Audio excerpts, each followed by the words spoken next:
Hey, welcome to Draft Academy. My name is Mike. In this course, I'm going to cover everything you need to know to get started writing HTML. HTML stands for Hypertext Markup Language, and it's basically just a language that we can use to create web pages. So if you've ever been on the internet, almost every single page on the internet was written in this language called HTML.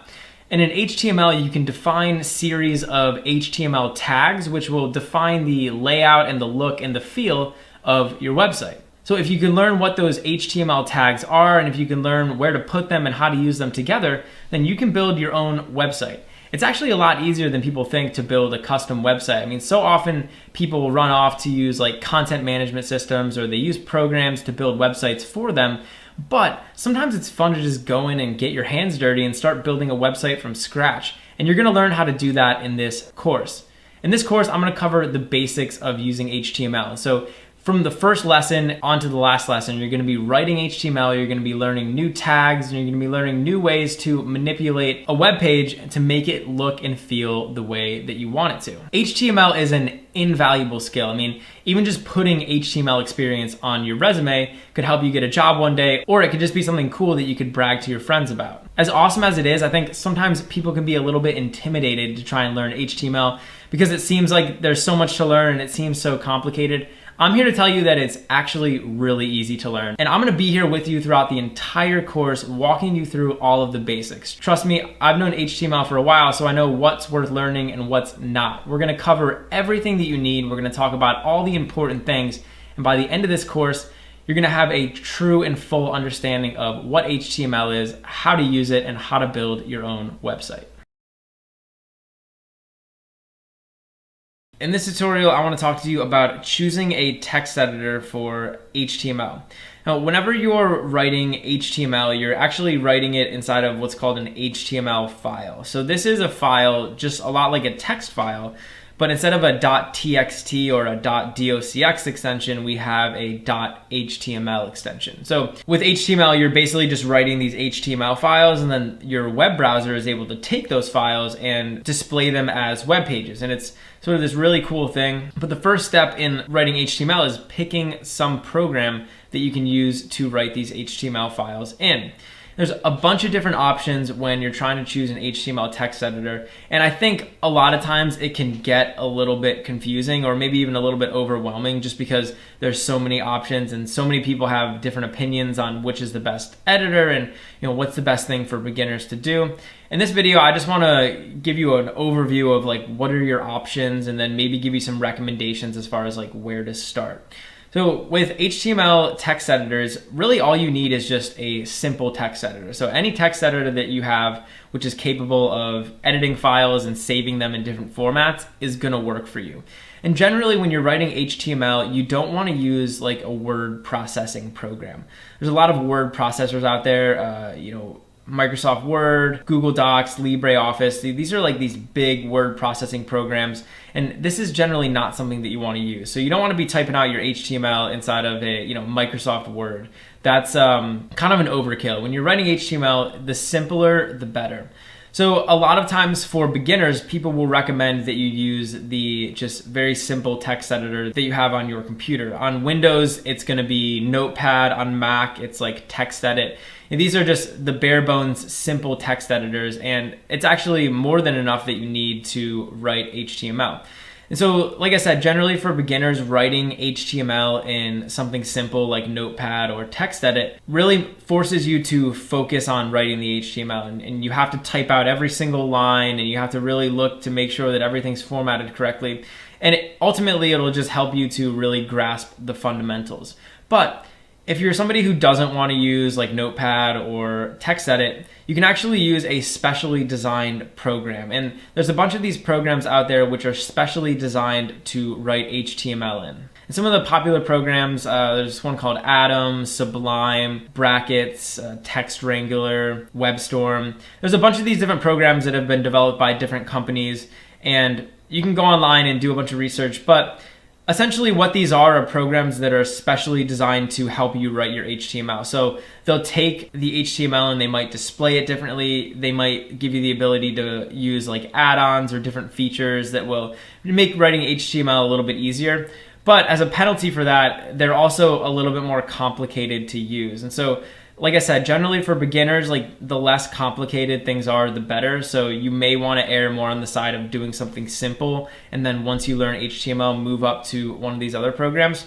I want to show you sort of the difference in what these might look like. So over here I have TextEdit, and this is just the default like text editor on Macs. So if I open this, you'll see here I have this file, and this is actually an HTML file. So inside of this file, I have written a bunch of HTML, and this is like the simplest HTML document you're ever going to see. But this is what writing HTML would look like in something like this. And so if I wanted to add some more HTML down here, I could just type it out, and it's very simple. There's nothing to configure, there's nothing to add on. You just sort of write out your HTML. But something more complicated would be a program like this. This is called Atom, and this is one of those text editors I was talking about. And this makes it a little bit easier for you to write the HTML. You can see it's formatted a little bit differently, right? So this is the same code, by the way. So over here, these little tags are colored. This is colored up here. So there's different colors. Generally, programs like this will allow you to choose different themes. So I could, make the whole look and the feel of this different. So there's a lot of really cool options and configuration options that you can use with a text editor like this.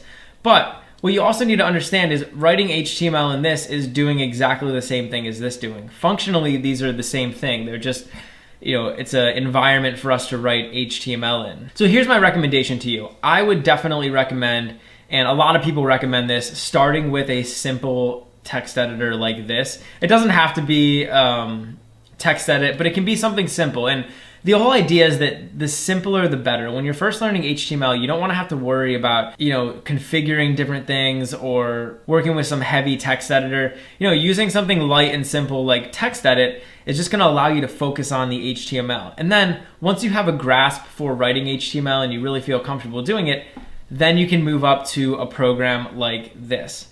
Now, obviously, that's just my recommendation. You don't have to listen to me. And if you do want to choose a program like this, definitely do your research, try out a couple different programs, see which one fits for you. You're going to hear a lot of people online saying like this text editor is the best or that one's the best. People always get into little fights about those things, but the best text editor is the one that is right for you. And so it's the one that you enjoy using the most. Don't listen so much to what other people are saying. The best way to pick is just to try a bunch of these different text editors, and as you go through this course even, you can try a bunch of different ones and see how you like using each one. But again, for beginners, I would recommend starting simple. HTML is a really simple language, and so the less you can bog it down with like all these plugins and add-ons and themes, like the better it is. Because with web development and just programming in general, it's usually the simpler and the more straightforward something is, the better it is. In this tutorial, I want to talk to you about creating your first HTML file. So I'm going to show you how to create an HTML file. And I'll show you how you can view that HTML file on your web browser, and I'll show you how to set up your HTML file with some default HTML code in order to make it work properly.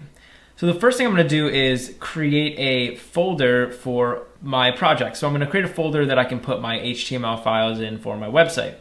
Over here in my File Explorer, I'm just going to make a new folder, and I'm just going to call this GA_site for Draft Academy site. And then now what we can do is open up this folder inside of my text editor. So I'm going to come over here and I'll just add this project folder. And now inside of this folder, I'm going to create a new file. So I'm going to say new file, and I'm just going to call this index.html. Now, the reason I'm naming this file index.html is because generally when you're creating your first web page, you want to name it index.html. Index.html is a special file name that we can use, and if a file is named index.html and it's at the root directory of your folder, then your web browser will think that that's the home page of your website. So if you're just creating one web page like this, it's a good idea for us to name it index.html. But really, you can name it whatever you want. I'm going to name mine index.html. And so now we have our HTML file open. So this is actually a file now that we can use and view on our web browser.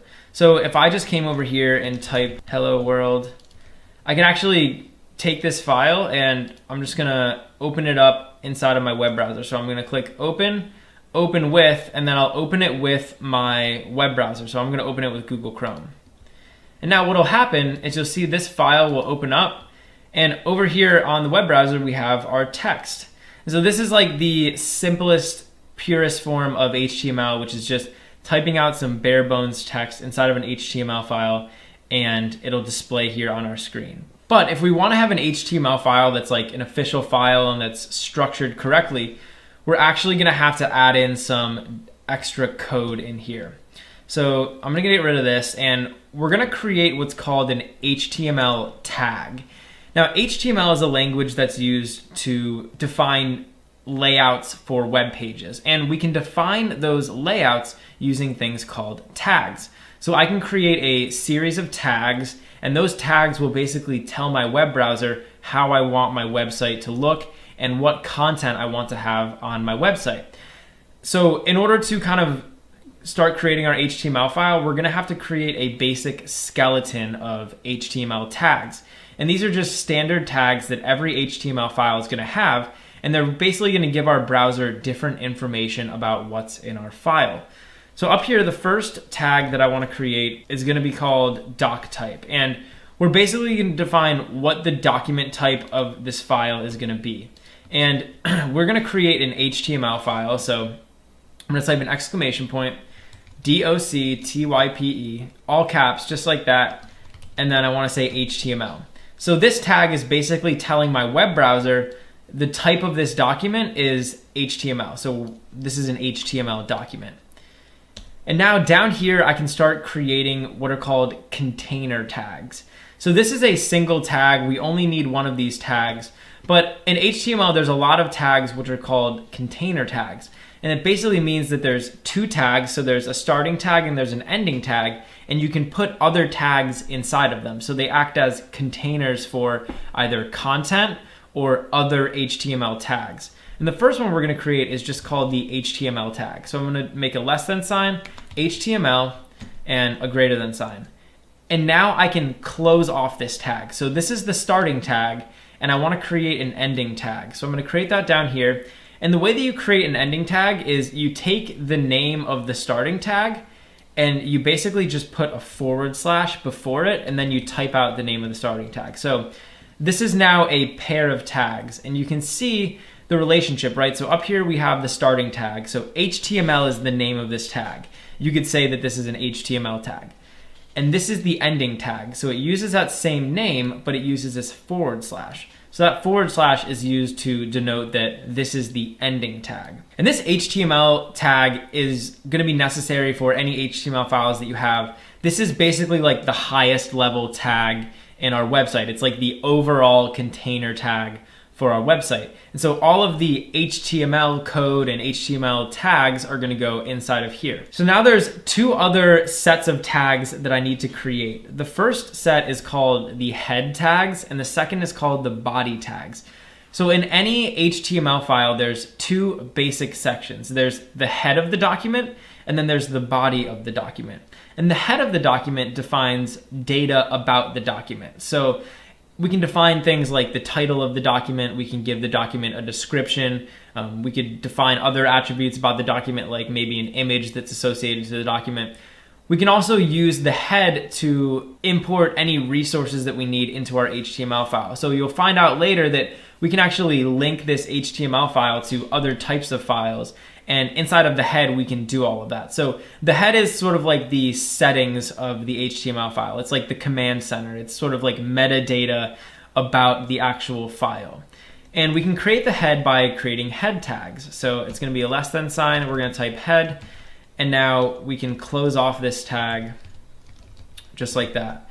And now I'm going to create a body tag. So the body tag is where we're going to put like the meat and the bones of the HTML page. So The body tag is where all of our HTML content's going to go. Generally, the body is going to be a lot bigger than the head. The body is going to be where you're actually putting all of the content for your web page. So anything that's in the body, for the most part, is going to show up, or at least it's going to get rendered by the browser. Now down here, I'm just going to make these body tags. So I'm going to say body, and we'll make another closing tag, body.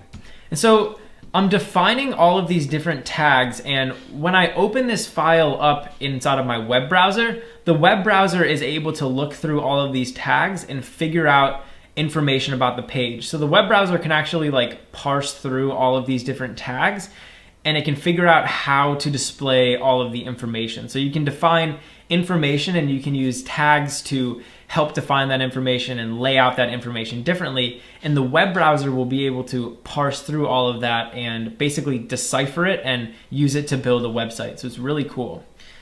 Now, one thing I want to point out is the way that I'm formatting everything. So you'll notice here that I have these HTML tags, and inside of these HTML tags, I have this head tag and I have this body tag.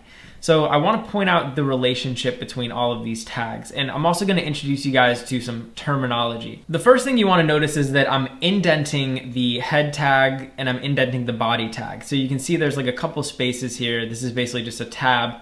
And generally when you're writing HTML, you want to indent all of your files. And so the rules for indenting are basically like, we have this container, right? So I have this HTML tag and this HTML tag.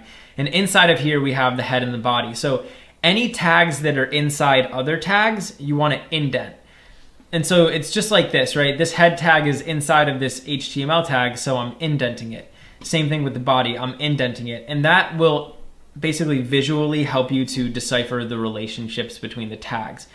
And we can actually define the relationships with these tags. And one of the most common ways to do that is with like family terminology. So we would refer to this HTML tag up here as the parent of this head tag and this body tag. So the body tag is the child of the HTML tag because it's inside of it. So if you're ever talking to like HTML developers, a lot of times they'll use that terminology. They'll say like, oh, the head tag is the child of the HTML tag. So I could ask you like, what's the parent of this body tag? And the answer would be the HTML tag, because the body tag is inside of the HTML tag. We would also define the head tag and the body tag as siblings. So these would be sibling tags because they share the same parent.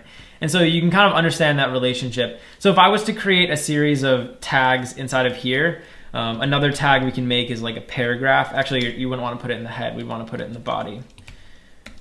So I could create a paragraph tag, and don't worry too much about what paragraph tags are. We're going to get into that. But this paragraph tag would be the grandchild of this HTML tag, and it would be the child of this body tag. So that's kind of like some terminology that you're going to hear a lot. You know, generally we're defining these HTML tags in terms of like generational syntax. So parent, child, grandparent, you get the point. So now that we have this basic HTML skeleton laid out, we essentially have everything that we need for this website.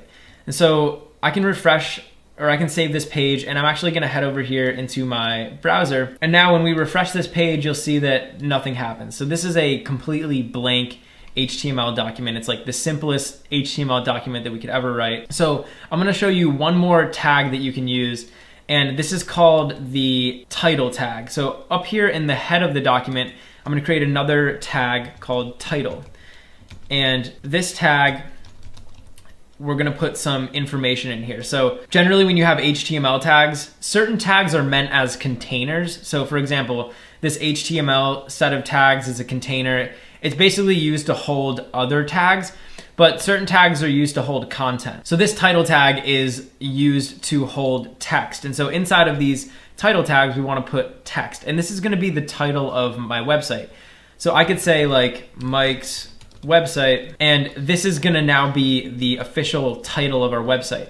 And you'll notice that if I come over here to my web browser, look up here at this tab, you can see the title up here is currently index.html. That's the name of the file. But when I refresh this file, you'll see that it updates to Mike's website.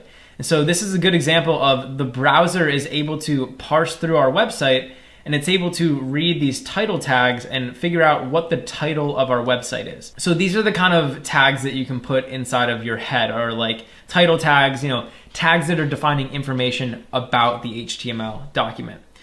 And so down here in the body tag, I could put any content that I want to have inside of my web page.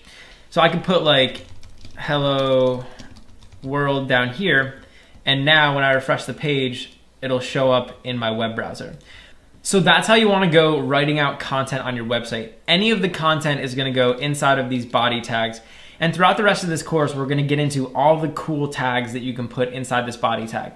Seriously, there's so many of these awesome tags in HTML, and there's so many tags that can help us to do awesome things inside of our web browser. So I hope you stick around and we'll learn how to put stuff inside the body.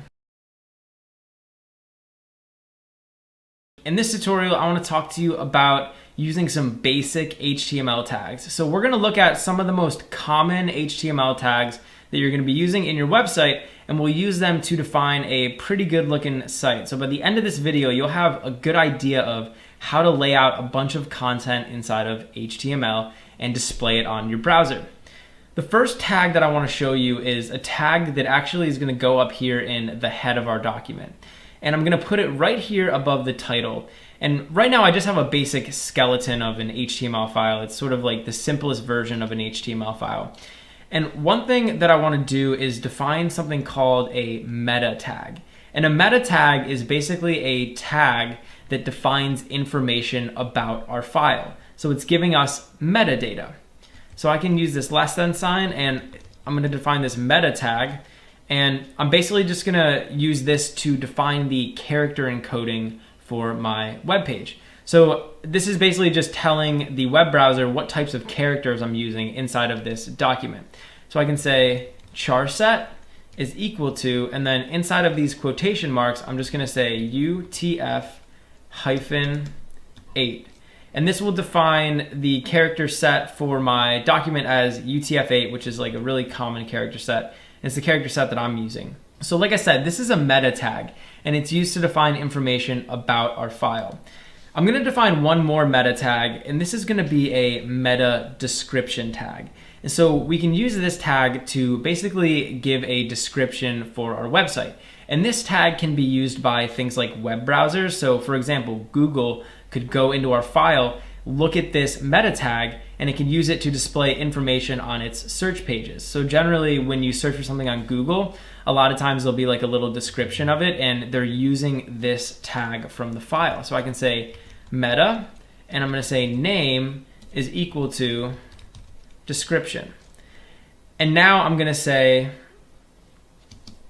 content is equal to, and now I can type the description for my website. So I could say like, this is an awesome website.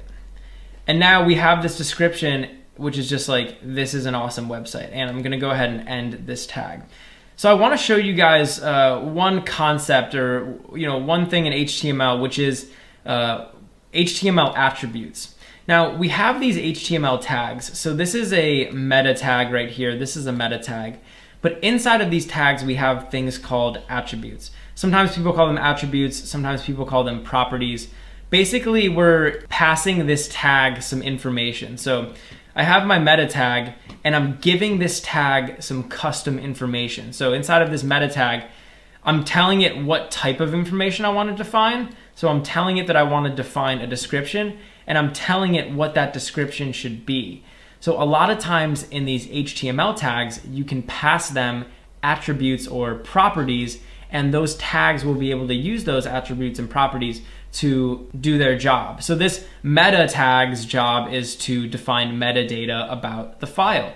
And when we pass it these attributes or properties, we're giving it the information that it needs to define that metadata. So a lot of times inside of our HTML tags, we're going to have different attributes, and we're going to have to give those tags different information. So just keep that in mind, and these meta tags kind of do a good job of showing that, because they take, like this one takes 2 attributes. So those are 2 tags that we can define up here in the head of our document. Now let's move down into the body of our document, and we'll start having some fun. So the body of the document is where we can put all of like the actual content for our website. So all the stuff that you see on the website is generally going to go here inside the body.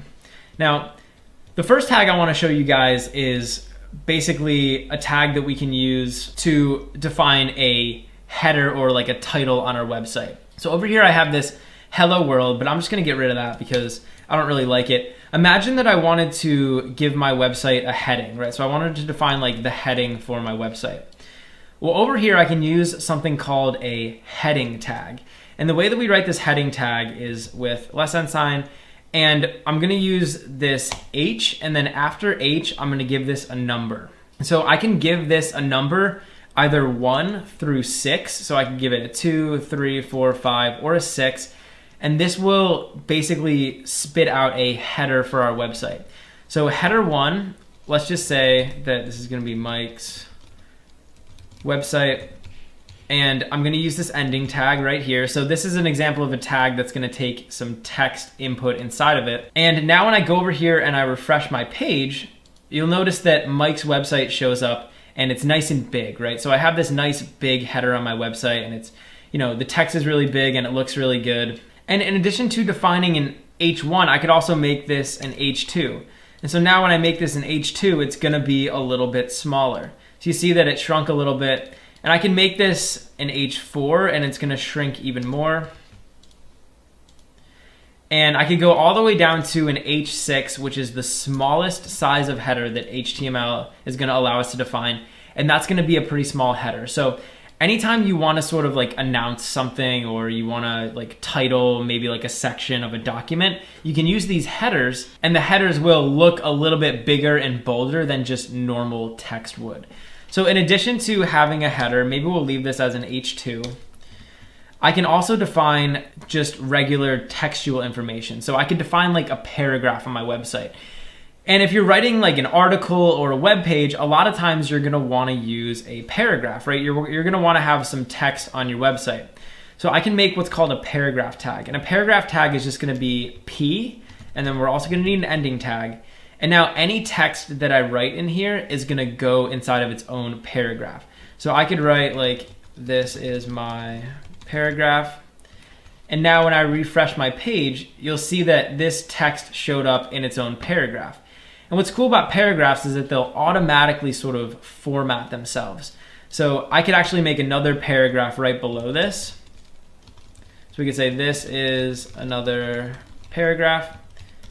And this paragraph will automatically space itself out, and it'll be below this other paragraph, okay? So we have this paragraph, and then we have this paragraph, and they're kind of just like lined up like that. And you can put as much text as you want inside these paragraphs. And generally, whenever you're writing out like a block of text, you're gonna wanna use this paragraph tag. Now, we can also style some of the elements inside of this paragraph. So let's say that I wanted this word here, paragraph, to be bolded. Well, I can use another special HTML tag, which is the bold tag, and this will make this word bold. So I can do $sign, and the bold tag is just a B, and then you want to end it over here. So inside of these open and closed bold tags, we can put any of the text inside of a paragraph or inside of another place on our website that we want to be bold. So now when I refresh this page, you'll see that paragraph is bold. I can also use another tag. So instead of making it bold, we can make it italicized. So I could use an I right here instead of a B. And now instead of being bold, this text is gonna be italicized. And you can actually embed these tags inside one another. So I could use the bold tags and the italics tags. So over here, I'll take this bold tag and I'll take this other ending bold tag. And inside of the bold tags, I'm gonna put the italics tags, and then I'm gonna put the paragraph. And now we'll have a bold italics paragraph, just like that. So it's just italicizing one of the words and bolding the word at the same time. So that's a really great way for you to, you could italicize certain words or you can bold certain words, and it really makes it easy just by using those tags. Another thing that we can do is we can control the layout of the document. So one of the things with HTML is that it lays out our web pages in a very specific way. And I want to kind of show you how that happens. So when HTML lays out our web page, it basically takes the layout that we define here inside the body and displays it over here on the web page. So the order that we have the elements here in the document is the order that they're going to show up on the browser. So if I was to cut out this paragraph and paste it up here above the header, now my document's layout and structure will reflect that. So now the paragraph is going to be above the website header, and then this other paragraph is going to be below it. So the way that you order these tags inside of HTML is the way that they're going to show up on the website. And the other thing is HTML doesn't necessarily care about the way that we format this file. So in other words, HTML doesn't care about the white space. In other words, if I made 2 extra lines here, you might think, okay, now there's going to be 2 extra lines between the paragraph and the title, right? Because there's all this space inside of here, but that's actually not the case. When I refresh the page, nothing happens. HTML lays itself out and orders itself out using these tags, and so it doesn't care about any of this white space that's inside of our files. It really just cares about what's inside these tags. So imagine that we wanted to create some white space, right? And I'm just going to put this header back up here so it's a little bit easier to read. I could actually create a new line. So let's say here inside of this, after this header 2, I wanted to make a new line. I can use another HTML tag, which is called a break. And the break tag will basically create a new line in our HTML document. So I can just do a lesson sign, a BR, and then we're going to do a / and we're going to do a greater than sign. And you'll see now when I refresh this page, there should be a space between the title and between this first paragraph. So you can see that we have this space here. And you can use as many of these break tags as you want. I can make 2 of them, and now it's going to be even further down. So these break tags can be really good to kind of break things up. Another tag that I can use is called the horizontal rule tab. And the horizontal rule tab will basically give us a straight line right across the website that's going to help us to separate some of our content. So I can make that tag, I can say HR, and then I'm going to do a / and I'm going to do a greater than sign. And so you'll notice that this HR tag was a lot like that BR tag that we used before. And this is another special type of HTML tag. So this is a tag that's called a single tag, right? So over here in this header 2, we have one tag and then we have this other ending tag. But sometimes there'll be tags, for example, like this horizontal rule tab, where you don't really need 2 tags. Like there's nothing that needs to go inside of them. And so it's just going to be a single tag. And a lot of times with these single tags, you'll format them this way. So you'll write out the name, and then you'll use this ending sign, and then you use this greater than sign. And actually, in certain cases, you can actually just get rid of this /, but we're going to keep it in because it's like technically correct HTML. So now you'll see that instead of a break here, we're going to have a horizontal line. And this horizontal line is basically just something we could use to break up our content, right? You could even put like another one in here, and it might style it, right? So you could have like a double line there, whatever. And the horizontal rule will go all the way across the page. There's also a couple other tags that we can use to control the size of our text. So down here in this paragraph, let's say that we wanted to make one of these words bigger. For example, let's say we wanted to make this bigger right here. We can use 2 tags called big and small, and they'll actually make our text a little bit bigger or smaller. So I can do the big tag here, and I'll do the ending tag. So this works just like all those other tags where anything that goes inside of this big tag is actually going to get bigger. So now watch this right here. When I refresh my page, it's actually going to get a little bit bigger, and you can see that it did. And so I could do the same thing with this is tag down here. Let's make this bigger as well, just to really illustrate this. And now when I refresh this page, the is tag is also going to get bigger. So it doesn't get that much bigger, but you can use this to kind of control how the text looks. Like maybe you want some text to be a little bit bigger or smaller. I can do the same thing, but with small tags. So here on this my word, I'm going to give this a small tag. So we'll say small, and then again, we're going to end it. And now watch the my right here. This is going to get smaller. So you can see that it shrunk a little bit. So using those big and those small tags can help us to control the size of the text on our website. We can also use other tags called subscripts and superscripts. So this can be used to format like subscripts and superscripts, especially if you're doing something like math. You're going to want to use something like this. So I'm going to go over here into this paragraph, and we'll create a subscript and a superscript. So imagine that I wanted to like type out the chemical formula for water, right? We could say H2O. But this 2 should actually be a subscript, right? It should be like a small little 2 right down below H. So I can use this sub tag, and I can surround this 2 with the sub tag. And now this is going to be like a little bit smaller. So you'll see here we have H2O, so it's formatted correctly. I could also do the same thing with a superscript. So another good example would be like math. So I could say like, maybe we wanted to write out 10 squared, so like 10 to the power of 2. I can use this superscript tag, and this will make this a superscript. So now we have 10 squared. So these are all like little HTML tags that you can basically just use to format the text on your website.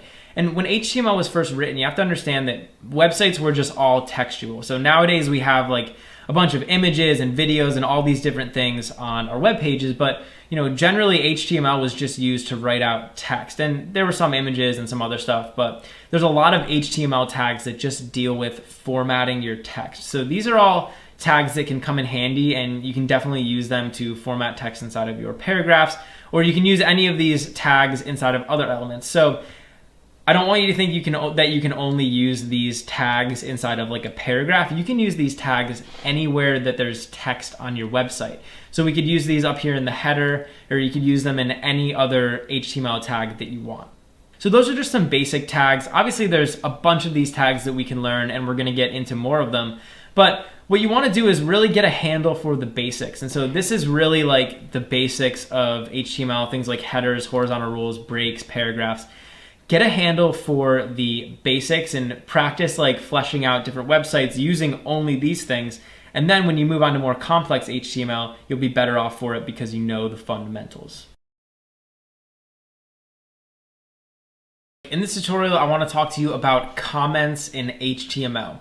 Now, comments are basically little pieces of text that you can write inside of your HTML, which will be ignored by the browser. And generally, the purpose of comments is for either yourself to read or for other developers to read. So you can write an HTML comment inside of your HTML code, and it'll be completely ignored by the web browser. But if, for example, you come back to your code later, you might leave yourself a little reminder, or you could explain what a little block of code is doing.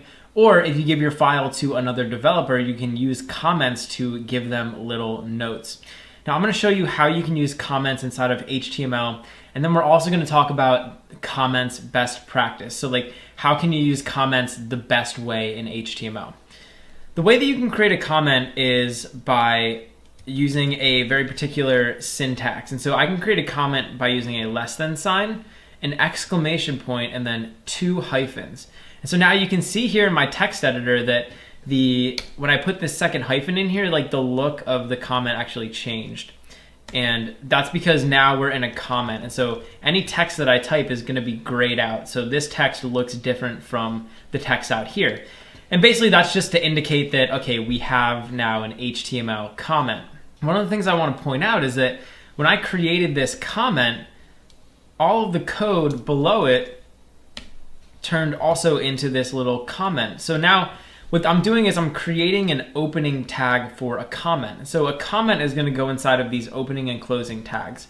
And I can close off this comment tag by using a hyphen hyphen and a greater than sign.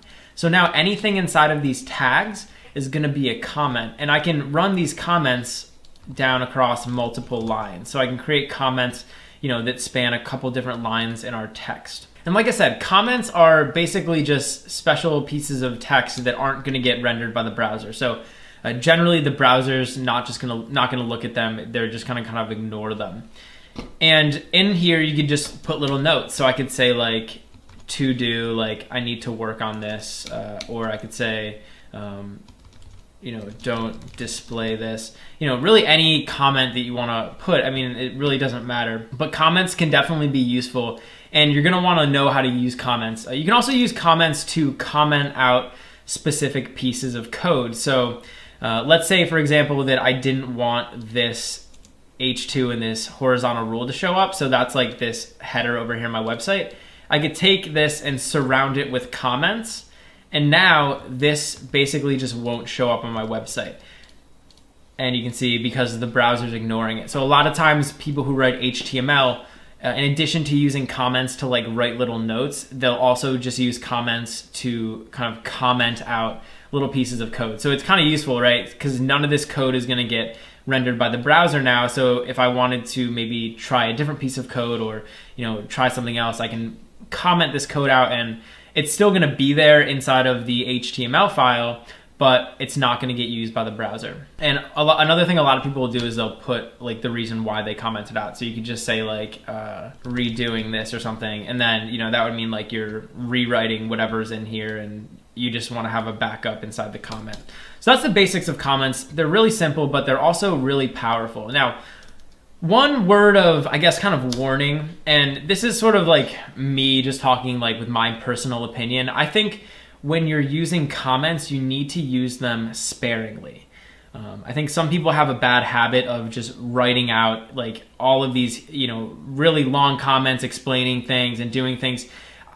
Personally, I think the purpose of a comment is to explain something that can't be explained with code. So sometimes people will write like a bunch of messy code. So they'll write a bunch of messy HTML, and then they'll just write a comment above it being like, oh, it does this. Like, oh, this is the header. Meanwhile, the code is like, a complete disaster. It's really messy. I'm a big believer in letting the HTML speak for itself. And I think it's a decent philosophy to adopt. When you let the HTML speak for itself, you make sure that you write clean and readable HTML. And that way, when somebody goes to view your HTML document, they don't even need any comments to explain anything because it's all clear.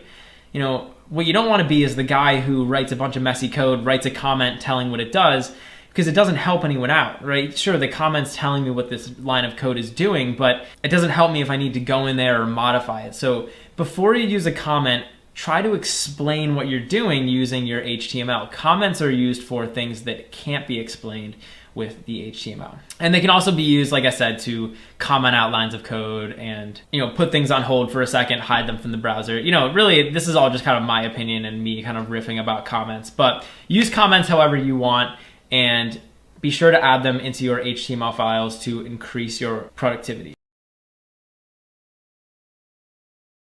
In this tutorial, I want to talk to you about styles and colors. Now, one of the cool things you can do in HTML is you can actually style the individual elements.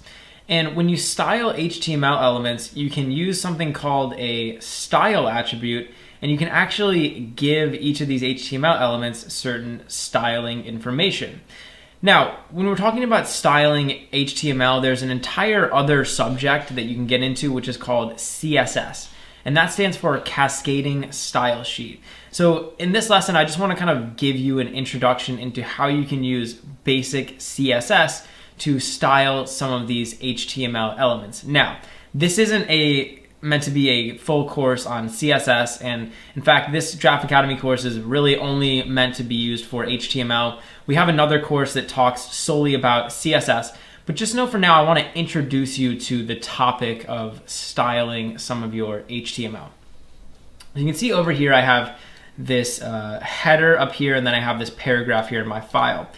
And I can actually give these two color attributes. I can color the text, and I can actually give them a background color as well. So in this lesson, I'm going to show you how you can start adding some basic colors onto the elements for your HTML. But again, keep in mind that this isn't meant to be like a full course on CSS. This isn't meant to be a full course on styling. I just want to give you guys an introduction.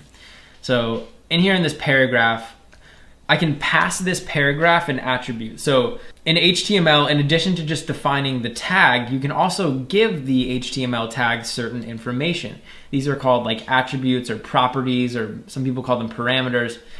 I'm going to give this something called style. So I type out style is equal to, And now inside of these quotation marks, I can type out some different style attributes that I want to give to this element. One of them is color. And color is going to control the color of the text for this paragraph.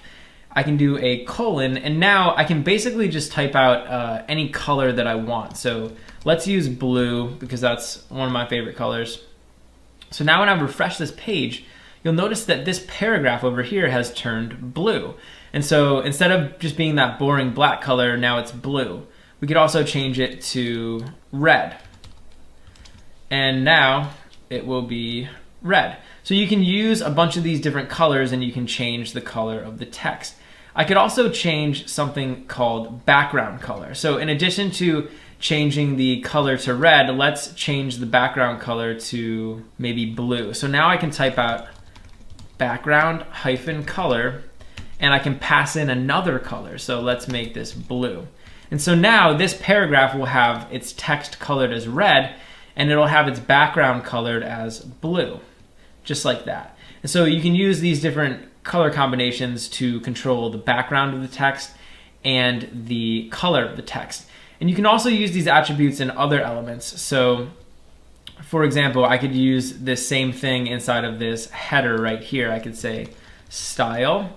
And remember, this is just an attribute that we're passing in. I could say color, and now we'll make this green. So I can make this thing green.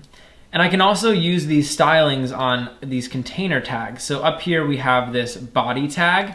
I could give this a style as well. So I can say style, and why don't we give this a background color? So I'm gonna give this a background color of light blue. So I'll say background color, light blue.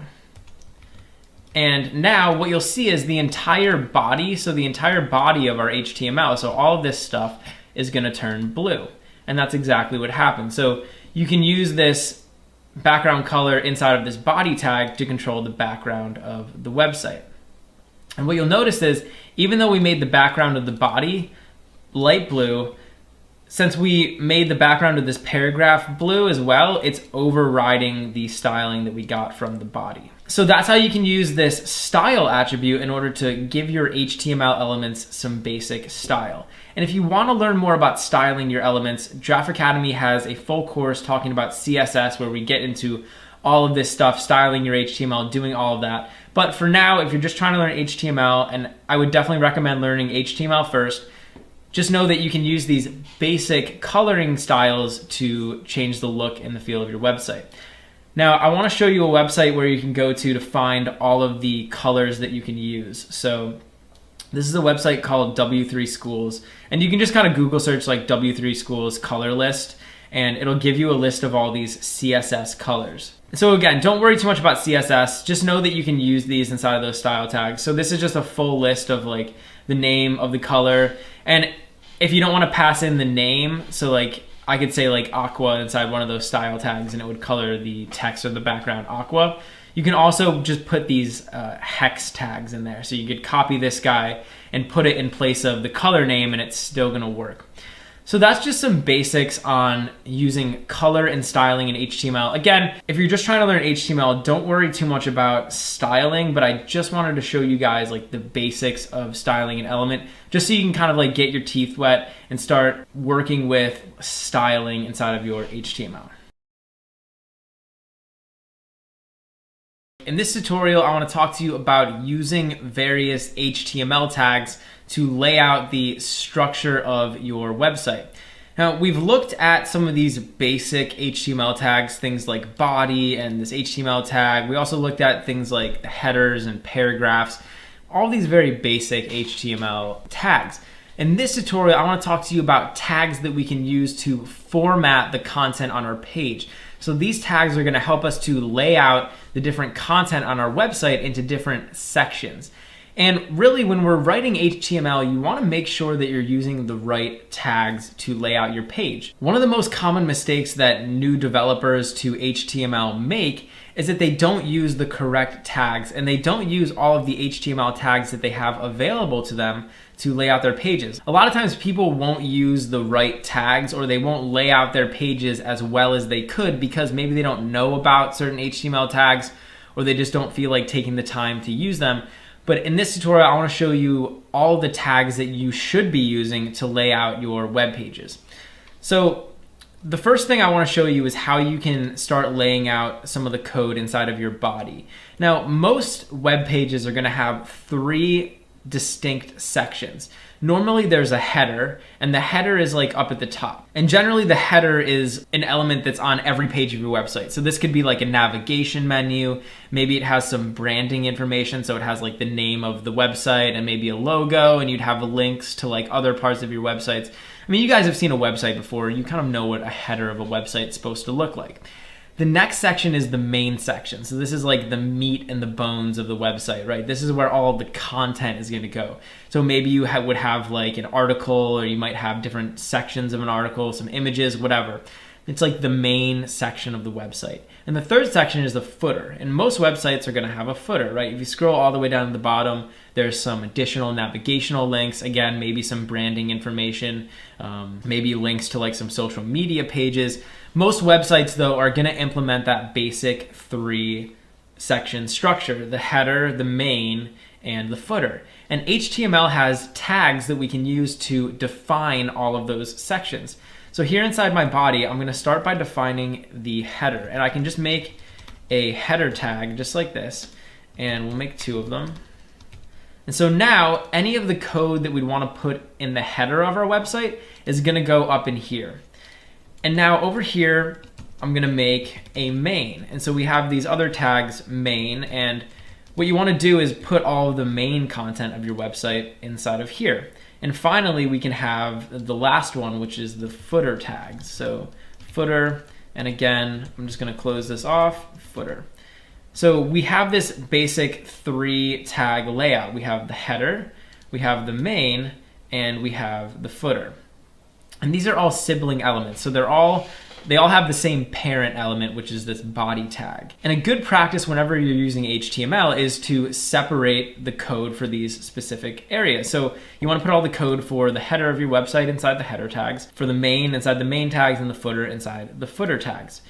Inside of these different tags, we can also define certain things.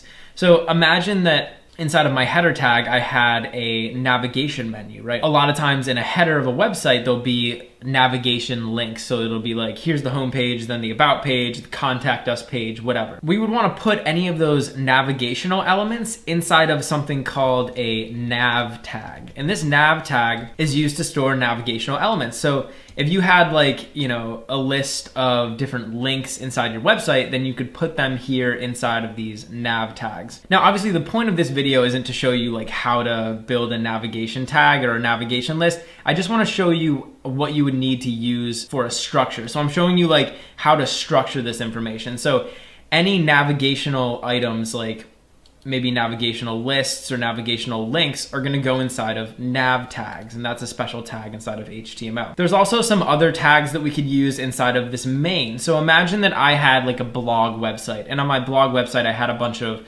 blog posts.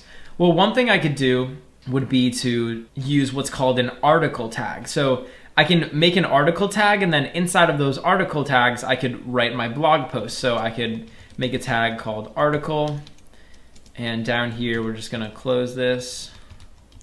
And so inside of these article tags, you could put all the text for your article, and then the browser would know like, okay, there's going to be an article inside of here. We can also use another tag, which is called a section. So generally, if you're writing a blog, you might have like different sections on your website. And so we can use this section tag to break up our article, or really any part of your website, into different sections. So once again, the section tags don't have to be used with the article tag, but they just happen to go together really well, and that's on purpose. So I could say section, and we can close this off. And then any of the code for like the first section of your blog post could go in here. And maybe I'll have another section. And again, we can just close this off. So you can make as many of these section containers as you want, and you can put all of the content for the section of your website. And usually whenever you have a different section, you'd want to include a header for the section. So you can include like an H1 or an H2 or an H3, whatever header that you'd want to have. Now, I also want to talk to you guys about using headers inside of your HTML documents. And this isn't something that is required to do, but generally if you're laying out an HTML page or an HTML article, you want to be careful with how you're using your headers. So generally on a web page, you want to have one header one, and that header one will be like the main title for the website. And then below that header one, you would have header twos, which would define the different sections of your website. So you might have this top header one, and then you'd have header twos, and then you'd have another header two down here. And then if you wanted another header inside one of those sections, you would use a header three. So a lot of times people will recommend using headers in like a hierarchy fashion. So you'd want to have like a header one, and then header two, and then inside of here, like another header three. So you'd want to define the headers of your website in this kind of like hierarchy fashion. And that's not required. Like it's not going to change the performance of your website if you don't do that. But that's sort of like a best practice that a lot of people, a lot of developers are going to use when they're designing their websites. And since we're talking about laying out like the structure of the website, I think that's good information to take to heart. Another tag that we can use to help lay out our websites is called an aside tag. And an aside tag is basically a tag that you can use for any content that's not directly related to like the main content on the page. And a good example of a scenario where you'd want to use an aside tag might be like an advertisement. So a lot of websites will have advertisements, like you might be using Google AdSense or, you know, whatever. Like if you have an advertisement on your website, you could use an aside tag to define that. And the aside tag basically would just mean like this content is on the page and it's getting shown to the users, but it's not directly related to like the core content of our website. So those are just a bunch of different tags that you can use to help lay out your website. And I would definitely consider using the tags when you're building the basic structure of your website. One thing that a lot of people end up doing is they'll just sort of use like general container tags to lay out their website. So they won't use the specific HTML tags that HTML has defined for them to lay out their website. And one of the advantages of using these tags of, you know, specifying like this is a section of my website and this is another section of my website, because you might say like, why do I have to define all of those sections? And honestly, like using tags like this isn't necessarily going to change the look and the feel of your website. Like you could create a header, a main, and a footer for your website without using the header, the main, or the footer tags. The purpose of those tags is, one, to act for organization. So if you're writing an HTML file, one of your goals should be to make the file as readable as possible. So when you write the file, you want it to be able to be read by either yourself later on or other developers. And when you use these HTML tags, these structure tags, it makes it a lot easier to tell what's going on, right? So I can look at your HTML and I can tell like, oh, okay, here's the header. Oh, here's the main. So this is where like all of the core content is. Okay, here's the article and I need to go to the second section. Here's the second section. It just makes it easier to read the file, and it just makes the organization more organized. And again, these tags, these structural tags aren't necessarily going to change the look or the feel of the website, but they're extremely useful. Another reason they're useful is for search engine optimization. And search engine optimization is basically just how your website is viewed by search engines. So well, there's actually more to it than that, but that's sort of like the basic idea is like, if your site has good search engine optimization, then it'll be really easy for search engines like Google to be able to go read through your site and figure out what it's about. And when you use these very specific HTML tags, it makes it a lot easier for something like Google to go into your website and figure out the structure of your website and figure out where all of the content of your website is. When you use these HTML tags, something like Google could easily go into your file and figure out like where the article is, and it can figure out the different sections of your website, and it can figure out like how your website is laid out, and then it can use that information to display your website better. A lot of people underestimate the power of these HTML tags, and so I want to kind of instill in you guys who are watching this video the power that these tags can have. You definitely want to use things like this to lay out your websites, Don't listen to people who tell you that they're not important, because they definitely are important. That's the reason that they're included in HTML. HTML is a no-nonsense language. There's not a whole lot of fluff in there. So when HTML defines something, you know that it's important. Anyway, I would always recommend laying out your files something like this, using these different tags. If you don't want to, you don't want to, but I think it takes a little extra time, but it can really increase the readability and also the parsability of your file by like search engines. In this tutorial, I want to talk to you about using links in HTML. A link is one of the most popular HTML elements, and it's used to link your website to other websites on the internet. So I could create a link that would bring my users to like google.com or facebook.com, or I could link to other pages on my website. So if I wanted to build like a navigational list, I could have links to the other pages on my website that users could click, and then they'd go to those pages. You can also link to files, things like images or PDFs, and you can create those links, and then users can look at those images or PDFs. So I'm going to show you how to create a link. We need to use a special HTML tag called A. And after A, we need to pass this tag some information. We need to give it something called an href. And the href is basically just where we want to link to. So the easiest way to create a link would be to create like an external link. So linking to a page that's not on our website. Imagine we wanted to create a link that would go to like google.com. Inside of this href, I can just type the address to google.com. So I can say https://. And you need to make sure that you include this like HTTP or HTTPS part. A lot of times when you will give someone a link, like you won't include this, you'll just be like www.whatever. But when you're creating an href and you're creating a link, you need to be very specific about where you want to go. So you're gonna need to include this part, and then I can just type www.google.com. So what we've effectively done is told this link attribute that we want it to link to this address, which is Google. And now I'll close this, and I can actually close off this entire tag. So we can just make this closing a tag. And now inside of here, I can put any text for this link. So we could say, for example, Google's homepage. Now I also just want to point out that inside of these link tags, you can put more than just text. So you don't have to just put text. You could actually put other HTML elements. So I could put like a header 1 in here, for example. So why don't we do that? We'll make this a header 1. And now when I refresh my page, you'll see that we have this big old link over here. It's this big header 1. And when we click on it, it will link us to google.com. So I'm going to click this, and you'll see that we get transported over to Google's homepage, right? So we're over here on Google. So that's how you can create a link. And basically you can just go to any website that you want, come up here to the URL bar, copy the URL, including this like HTTP or HTTPS part, throw it into the href of your link, and you'll be able to link there. There's one other thing that we can do though. One thing I want you to notice is when I click this link, it navigates me away from the website. So I click this, and all of a sudden we're on Google.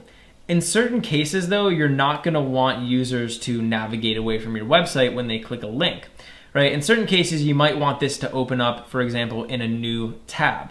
And the way that you can do that is by giving this A tag another attribute. So we can say, we want to say target is equal to, and now inside of these quotation marks, we want to say underscore blank, okay? So when you pass in this underscore blank value to this target attribute, this is gonna basically tell the browser to open up this link in a new tab. So now when we open up Google, it's gonna open up here in a new tab, and we still have our website open. So that's one thing that you can do to make this better.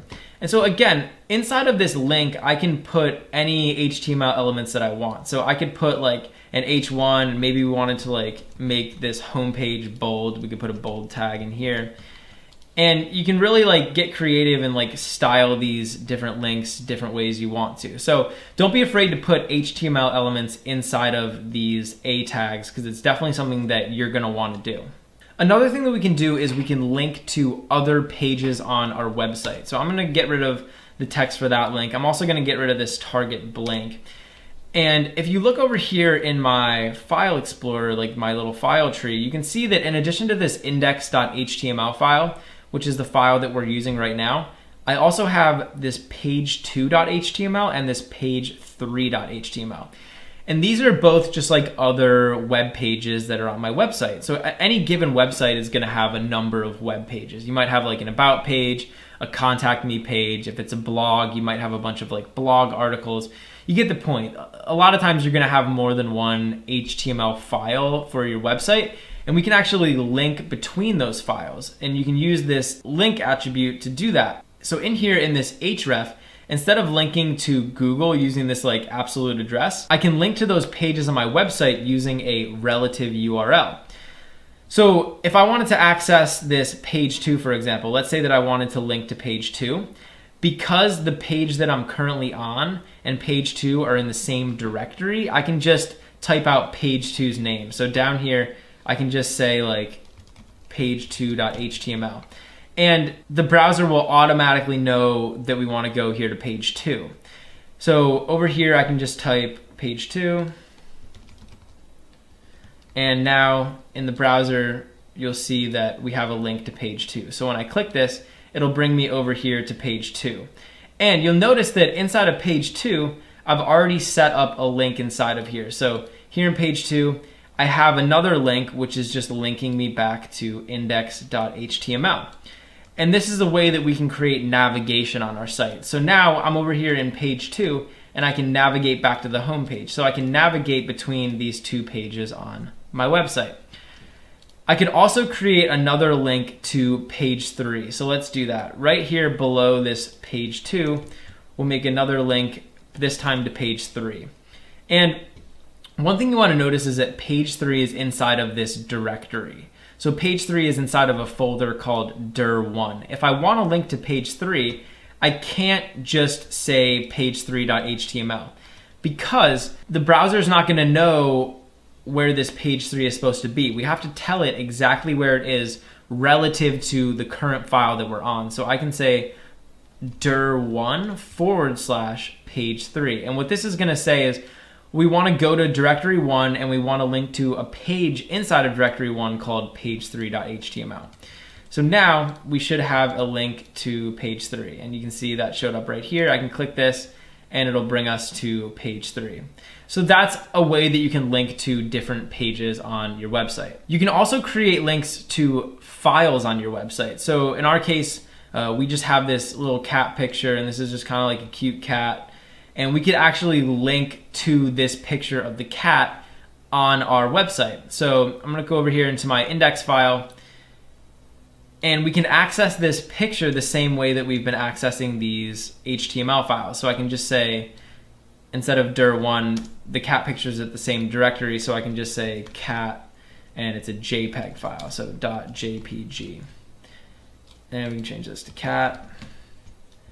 And now I should have a link to this cat picture. So when I click this, it'll bring me to this picture of the cat, and I can look at the cat. So that's kind of how you can link to external websites, other pages on your website, and files on your website. So in addition to a JPEG, I could also link to like a PDF or a Word document if I had it stored on my website. It doesn't matter. And that's sort of the basics of using links in HTML. In this tutorial, I want to talk to you about using images on your website. One of the most common things people want to do when they have a website is put images up there. And so today I'm going to show you the basics of working with images. We can talk about resizing images and basically just placing them on our HTML pages. So I'm going to create an image tag down here. And an image tag is basically just $img. And inside this image tag, we actually have to give it a couple pieces of information. The first thing we want to give this image tag is the location of the image that we want to show. So when you have this image tag, you have to basically link it to an actual image, and then the HTML will be smart enough to go grab that image and then place it on our website. So I can just say source src is equal to, and then these quotation marks. And inside of these quotation marks, we want to put the location of the image. Now, one of the most basic ways to do this is to link to an image that's on the internet. So there's a lot of images on the internet, obviously, And we can actually just put the address for an image inside of this source tag, and it'll link us to that image. So over here in my browser, I just have some pictures of dinosaurs, and there's a bunch of dinosaurs here. Here's like a T-Rex, like really scary. So I can just view this image, and you can see up here that this image has like an address associated to it, right? So this image is like, obviously it's like this crazy address, but I can copy the address to this image, and then I can just paste it onto this source attribute. So I can just paste that bad boy right in here, and we got this awesome image. And so when we want to use an image, in addition to specifying the source, I can also specify one more attribute, which is called alt. And the alt attribute is basically what's going to show up if the image can't be found. So one of the problems that sometimes you'll run into when you're making your HTML is that an image that you're linking to is like either deleted, or it's not there, or it can't be loaded by the browser. So for example, if this image of the scary dinosaur ever like disappeared, like if that person took it off of their website, then it wouldn't show up anymore. And so we have this alt tag as like a backup. So whatever text you put inside this alt tag will show up if the image doesn't show up. And also it's a good practice always to just have an alt tag. And you want to make this like maybe one sentence that's like pretty descriptive. So I could just say like a really scary dino. And now this is like describing the image in sort of like plain text. So always want to make sure you have an alt tag. And when we have an image, it's just going to be a single tag. So a lot of times in HTML, we'll have like two tags, like a starting tag and an ending tag, and we'll put some stuff inside of there. Not the case with an image. We can just do this / and we can do a greater than sign, and now the tag is going to be done. So it's just a single image tag, just like this, and obviously it's a pretty long URL. Now what this should do is it should go out, grab this image, and display it on our website. And that's exactly what happened. So this dino is actually like pretty big. You can see super scary. But now we have this image on our website, so we can link to this image. Another thing that we can do is link to images that are on our actual computer. So instead of linking to an image that's on the internet, I can just link to an image maybe that I have like, for myself. So I'm going to get rid of this source here. And I have this image on my little file tree over here. It's just this cute cat. And I can actually take this cat picture and insert it into my website, just like I did with that picture from the internet. So inside the source, I'm just going to link to the image of the cat. So it's just going to be cat.jpg. And now I'll change the alt so we can just change it from like a really scary dinosaur to a really cute cat. And when I refresh my page, we'll have the cat picture. So one of the problems that you might be noticing with the dinosaur picture and now with this cat picture is that they're kind of big, right? Like this is kind of like a big image, and especially that dinosaur picture, that was huge, took up like the entire screen. So one of the things you can do with images is resize them, and we can give this image tag a couple more attributes. So in addition to defining the source and defining the alt text, we can also define a width and a height. And the width and the height will control the size of the image. So I can give this a width, I could say actually it's going to be equal to, and we can say maybe like 100, and we can give it a height, and this will be 100, right? So we'll kind of shrink it down a little bit. And these, like 100, what that means is 100 pixels. A pixel is a unit of measurement that we can use in HTML. Basically like defines sizes. And a pixel is kind of hard to explain like how big it is because it's not a standard unit. In other words, a pixel could be a different size depending on the resolution of the screen that you're looking at. So 100 pixels, for the most part, it's going to be kind of the same distance on most web pages, but it's not like an absolute distance of measurement like a centimeter or an inch. So just keep that in mind. So I can say 100 pixel width and 100 pixel height. And now when I refresh my page, the cat is a little bit smaller, right? So we can see it a little bit better. But we have another problem, which is that the cat looks horrible, right? I mean, it's kind of like smushed in a little bit. And you'll notice if I get rid of this width and the height that I'm actually changing the aspect ratio of the image. So now refresh this, you see the image is actually like wider than it is tall.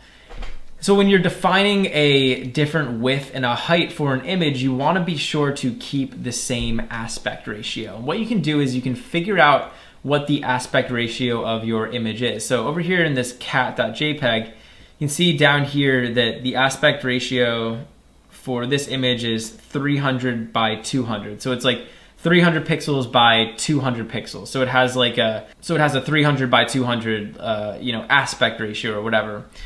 And we can just keep that same aspect ratio inside of our width and our height. So I'm going to put these back in. So if it's 300 by 200, we could make it 100 by 66, and this should give us the correct like aspect ratio, right? Because that's the same ratio as 300 to 200. So now when I resize the image, it looks great, right? It's a little bit smaller, but it's the same dimensions, like it's the same aspect ratio. So that's kind of how you can resize your images.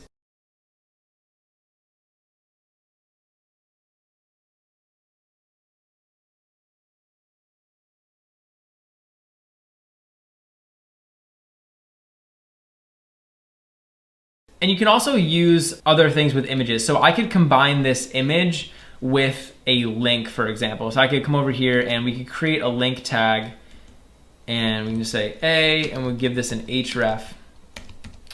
And inside here, I could put like whatever link that I wanted to. So for example, I could link this to like this dinosaur picture, right? I could put the URL for the dinosaur in there, and we can close off this link. And now when I click on the image, it'll bring me to that picture of the dinosaur. So you can make these images like clickable. You can really do a lot of stuff with these images, and you can embed them inside of other HTML tags. So I could put like an image inside of other HTML tags. You can put them anywhere you want. And images are super powerful, and you're definitely gonna wanna make sure that you use them on your website. And you always wanna make sure that you include this alt attribute. This is really important. A lot of people get lazy and they don't put it in there, but it's really important. And for example, if I was to get rid of this cat.jpg here in the source, you'll see that now what it does is it just gives me that alt text. So it's really important just so your website kind of stays together in the case that an image link is broken. In this tutorial, I want to talk to you about using videos on your website. So I'm going to show you how you can take a video that you have saved on your computer and put it into your website. And then I'm also going to show you how you can include a YouTube video into your website. So let's start with a normal video. Over here, I have this tutorial.mp4 video. And this is just like one of the tutorials that I did for Draft Academy.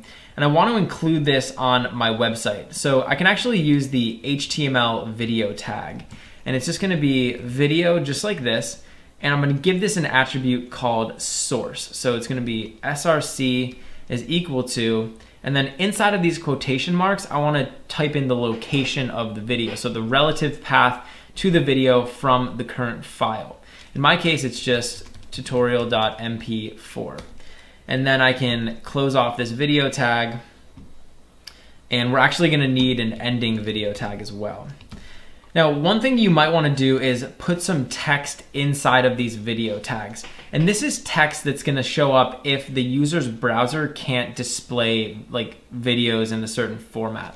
And this is kind of rare, like most browsers are going to be able to display video, but just know that any text that you put in here will get displayed if the video fails for any reason.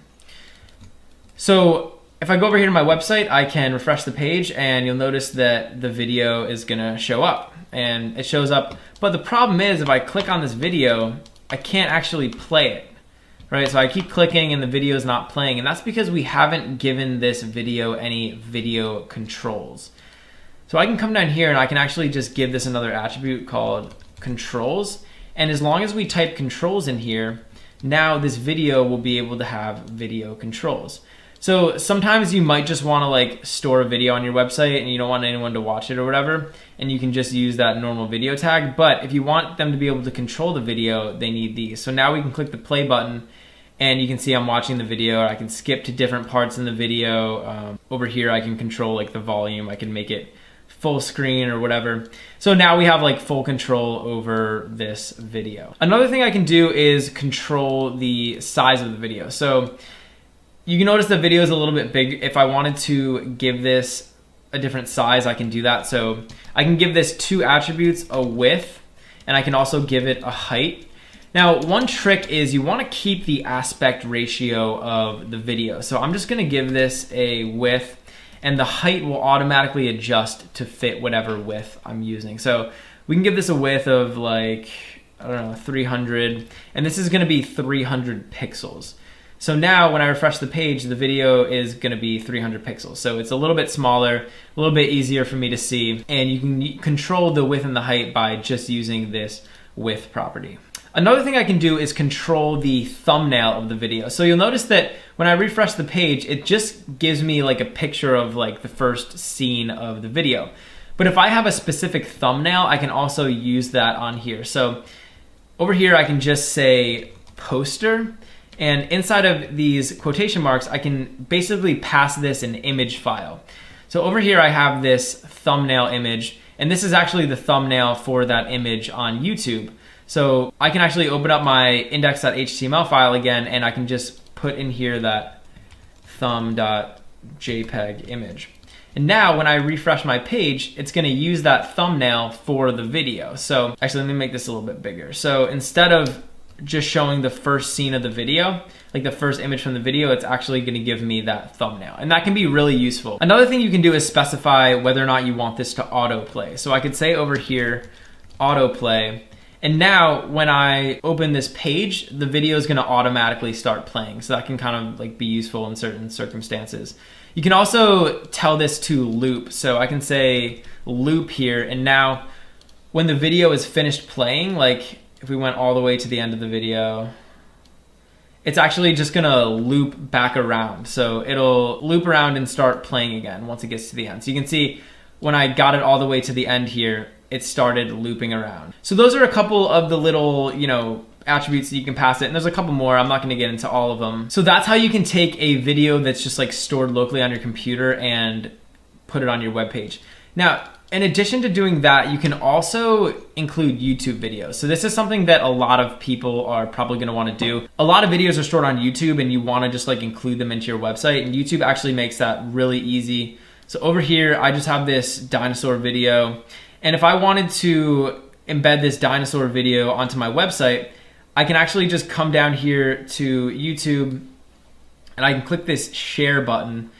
And then down here, there should be an option to embed. So over here, it will allow me to click embed. So I can click that.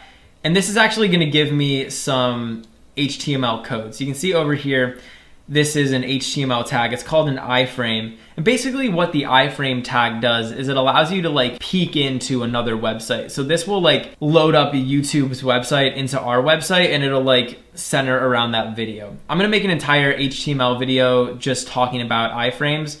So don't worry too much about that right now. Just know that you can copy this code and then we can paste it in. And YouTube actually gives you options, so you can like uncheck or check these different options, and it'll show player controls or show the video title and other actions. So I'm just gonna copy this, and now we can come over here into our HTML and we can just paste all of this code in, and we'll be able to use the YouTube video. And one of the cool things about these YouTube videos is you have all of the YouTube player controls. So like I have like the full screen YouTube button, I have like the YouTube volume button and all that stuff. And so it looks really nice if you're just embedding a video from YouTube. And with these videos, you can also change the width and the height. So you can modify both of these values and make them bigger or smaller. So that's the basics of using videos. I think that covers most of the use cases. Either you have a video that you want to put on your website, or you want to put a YouTube video on your website. That's kind of how you can do both of those things. In this tutorial, I want to talk to you about creating lists in HTML. Now, HTML allows you to list out a group of items, and it provides you with a couple different tags to do that. There's a lot of scenarios where you might need to list something out, maybe a list of names or the list of steps in a recipe. And you can use specific tags in HTML to format those lists and make them look really good. Like I said, there's a couple different types of lists that we can define, and I'm gonna show you basically how you can define a list. The first type of list is called an unordered list, and this is a list that doesn't have a particular order. So imagine you were making a list of just like a bunch of different items and they didn't have to go in a specific order. You can make an unordered list. So we're just gonna type UL, and then we're also gonna need a closing tag, and we're gonna close that off. Inside of this unordered list, we can define items for the list. So these two tags are basically like a container for the list. And inside of here, we're gonna create something called a list item. So for each item in the list, we're gonna need this collection of tags, which is 2 list item tags. And in here, we can just write out what we want them to be. So I could write out like a list of fruits, for example. So we could say apples, oranges, and bananas, right? So I'm listing out a bunch of different fruits. And if I wanted to, I could even make these list items a little bit more complex. So I could include something in here like a link. So I could make a link and we could give it an href, and I'm not actually gonna give this a real address just because I don't need to. And then I could close off this link. So you can put like HTML tags inside of these list items. You can really do whatever you want inside of there. Now when I refresh the page, you'll notice that we have this awesome list. So it's listing out all of these items, and you can see this one's a link. And because this is an unordered list, we have these little circle markers that just marks each list item in the list. So that's how you can define an unordered list. But what if you want to order the items inside of this list, right? Imagine that you were writing like a recipe or something. In a recipe, you need to follow steps very specifically. So you can't just skip to like any step you want. We could define an ordered list. And in an ordered list, we just type OL, and that's gonna stand for ordered list. And now what you'll see is all of the items in this list are gonna be ordered. So it's ordered like 1, 2, 3. So there's a specific order assigned to each element. And that order is basically just the order that these list items appear inside of the ordered list. And you can actually change the style of list. So you notice that we were listing everything out with numbers. I can actually change that. So I can say type, and we can specify a type. So the default type is gonna be 1, just like this. But instead of 1, I could say A, and capital A is gonna mean that it's just listing it out in alphabetical. So we have like A, B, and C. I can also do a lowercase a, and that's gonna be lowercase numbers. I can do uppercase I, and this is gonna be Roman numerals, or I could do a lowercase I, and it'll be lowercase Roman numerals. So you can change around the style of the list depending on the type of items that you have inside. You can also embed these lists. So I could put a list inside of a list item. So let's put a list inside of this oranges, and we could just put another ordered list, right? So I can make another OL, and we'll close this off. And I can define different list items. So I could just say like item 1, etc. And now we're gonna have a list inside of this list. So inside of the oranges list item, we have another list, and it'll start listing out things. So you can embed these lists all you want, and that can be a really useful thing to do.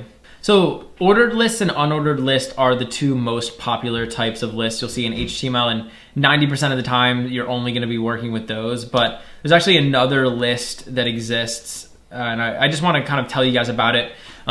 You're probably not gonna see this one as much because it's not as popular, but at least you can sort of learn what it does. So it's called a description list, and this is a special type of list where you can list out items and then you can describe those items. So you can create a description list with these DL tags, and I'm just gonna close this one off. And then inside of here, we can define not a list item, we're gonna define a description term. So this is gonna be DT. And it works just like a list item does. So in here, I could just type apples. And in addition to a description term, we can also give the description term a description. So we can describe the description term. And we're just gonna type DD, and we'll end this off. And so here I can describe the apples. So I could say like hyphen, they are red or something. And now when I go over to my website, you'll see that we have this apples item in the list, and then we have the description right below it. So I could add in another one for like oranges, and we'll have a couple different items with descriptions. So this can be kind of useful if you want to, have list items that have descriptions. So those are the three basic types of lists. Like I said, for the most part, you're probably only going to be using ordered lists or unordered lists, or at least those are the most popular that you're going to see. But description lists exist and they're really useful as well. So you can now start making different lists in HTML. In this tutorial, I want to talk to you about creating tables in HTML. A table is basically a way that you can format information and display it to your users. So if you've ever used something like Microsoft Excel or Google Sheets, you're basically working with tables, and that's kind of what we're doing here in HTML. Over here, I just pulled up some images of a bunch of different tables, and these are just examples of the kind of things that we can create when we create our tables in HTML. So you can lay out information in this table format. So the way we create a table is by using the HTML table tag. And this is kind of a complex tag, so you want to make sure that you pay attention to all the components that go into a table. So I'm just going to create this table tag, and then I'm also going to need an ending tag. And so inside of here, we can put everything that we want to go inside of our table. And the most basic layout for a table is you're defining a table row. So a table row is like a horizontal part of a table, right? It's one entry into the table. And we can define a table row using these table row tags. So tr and ending tags for tr. So this is going to represent like one horizontal row, one entry into our table. And you can define the individual data for the table, in other words, like the individual data for each column in the table, by using something called table data. So table data is just going to go inside of this tag. So I could create one piece of data. I'm just going to call this 1.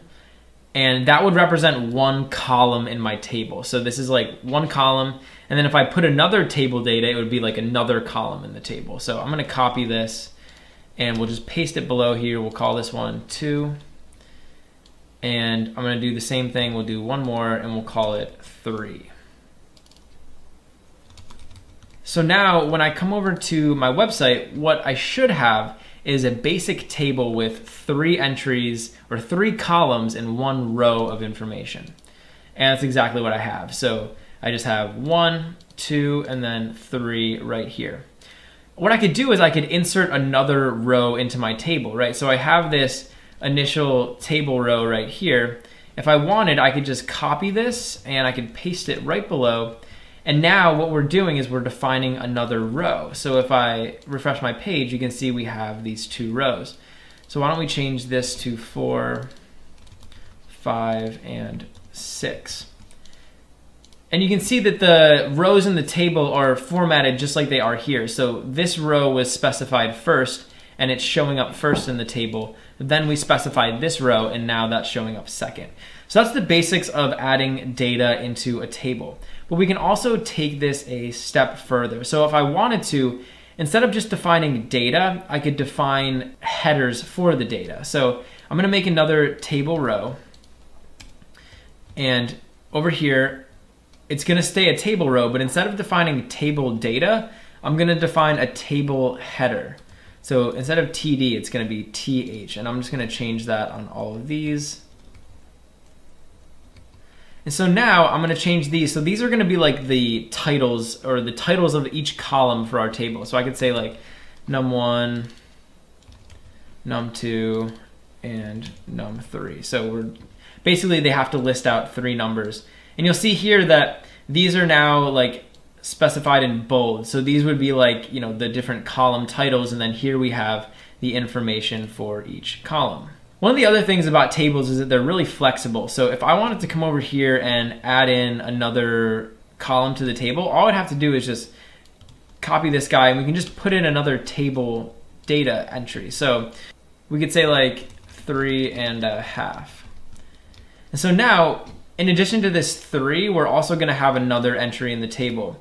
But we don't have to have entries for like these table headers or for this other guy. You can just put whatever entries you want. And the other cool thing about tables is that they'll resize themselves. So as I make this window smaller, you'll see that the text inside of this table is like wrapping around, and that's kind of cool. So you can compress the table and you'll still have all this information, and you can see that the information below it is actually moving down to accommodate it.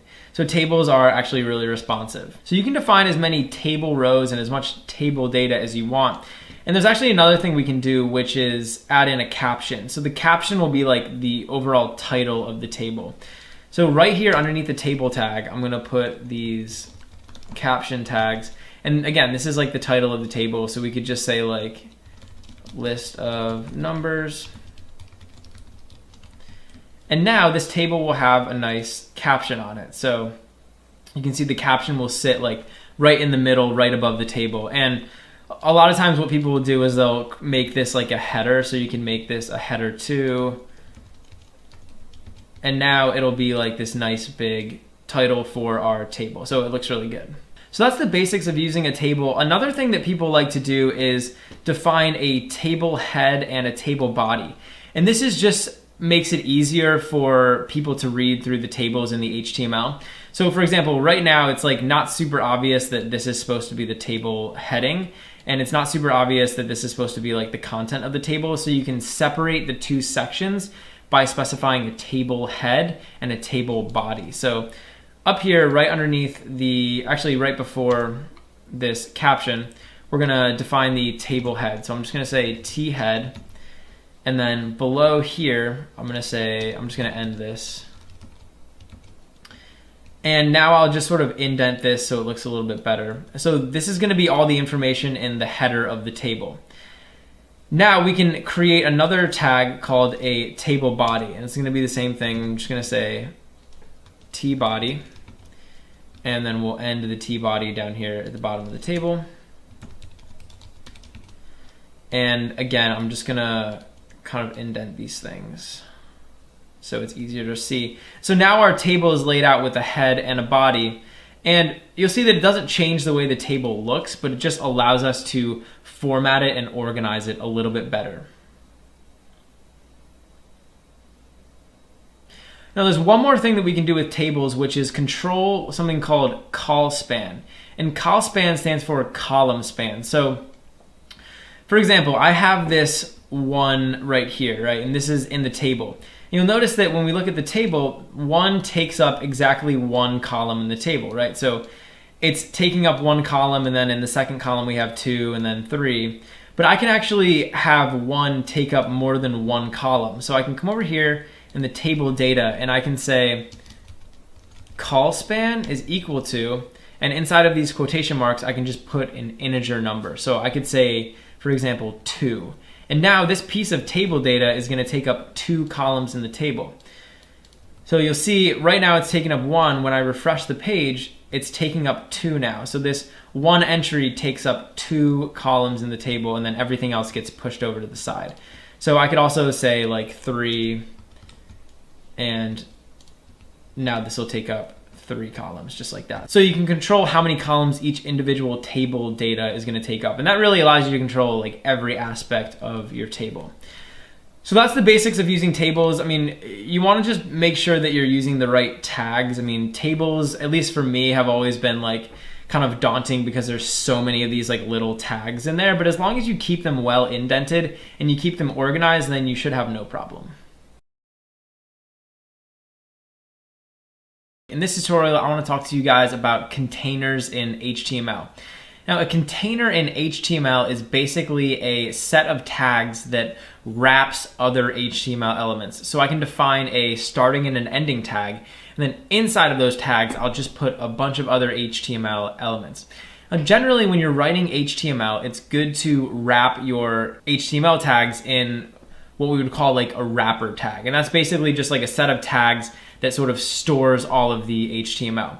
And that's because when you start getting into more advanced HTML and you're looking at things like CSS, which is basically just a language that you can use to style your web pages, usually if you want to apply a certain styling to a bunch of different elements, you can just apply it to that wrapper element, and all of the elements inside of it will inherit that style.